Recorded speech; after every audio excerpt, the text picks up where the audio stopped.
Flaherty with the state police, and they work with ICAC or do ICAC in Northern Virginia. Colonel Flaherty. Thank you, Delegate Griffith, and thank you all for being with us today as we talk about this very important topic. You know, it was about 5 years ago, come April, that I stood with 15 representatives from other law enforcement agencies and introduced you to the Northern Virginia, Washington, D.C. Internet Crimes Against Children Task Force. The NOVA D.C. ICAC, as we call it, had just finished a sting operation, a 10-day sting operation that netted 6 arrests and led to several other pending cases at that time. The individuals that were arrested were online predators, and they had left their homes and visited upon Northern Virginia in hopes of having sex with underage girls. Instead, they were met by undercover investigators and they were arrested. Since then, the tactics and the enforcement has changed very little, but the demand for ICAC investigative services has literally exploded.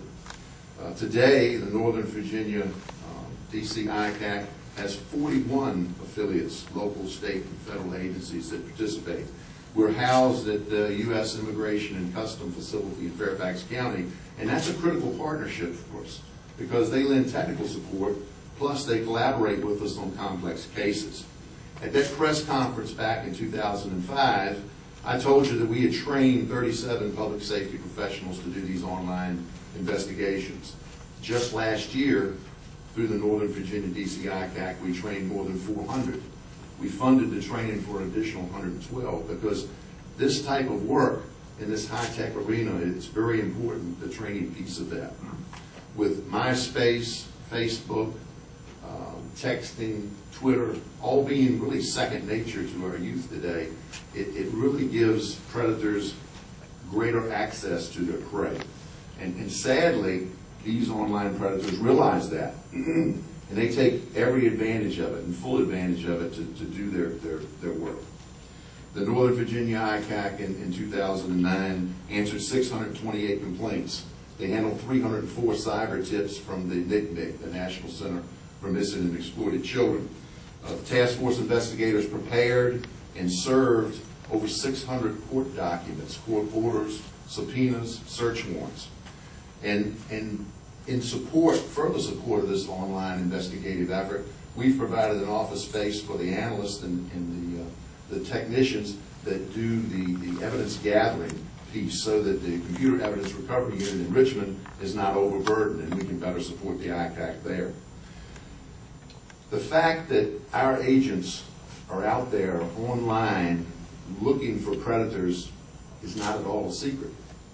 But unfortunately, their drive and their fixation on child pornography and trying to have sex with young preteens and teens is so driven that they take every risk to try and continue to do what they do.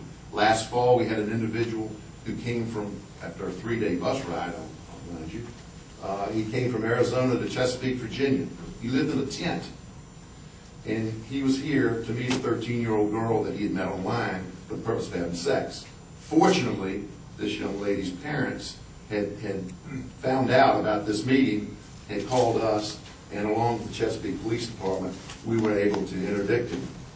During that case, we discovered that he had 3 other young girls that he was soliciting, and he pressured one into sending pictures of herself to him a few days before that.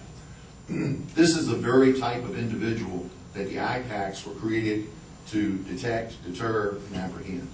And we've done that. We've done it time and time again. In 2009, we did it 170 times from the Northern Virginia ICAC. 170 people arrested who were coming to Virginia to carry on their deeds. And that's not even counting the people that were arrested in other states and even other countries through the work that the Virginia investigators have done. So it's incredible work that they're doing. It's not easy work at all. You think about them sitting at a keyboard and carrying on conversations for hours at a time with people that are trying to solicit any and every kind of sexual act, and oftentimes they're streaming pictures of themselves while this is going on. So you gain quite an appreciation for the work that our investigators do having to deal with these disgusting and distorted images while they carry on their work. They also have a public outreach. They contact parents, grandparents, and educators so that they'll be familiar with the dangers that are there online. Last year, over 8,200 people were reached during our public presentations. So, I say to you, these predators are out there surfing for your sons and your daughters. But know well that law enforcement, state, local, and federal, we're out there too, and we're paying attention. We're charged to protect and serve, not only in the real world, but in the virtual world as well. And now for 5 years, that's exactly what the Northern Virginia and Washington, D.C. ICAC has been doing. And thank all of you so much for the support that you've given us up till now and the support that you continue to give us in that effort.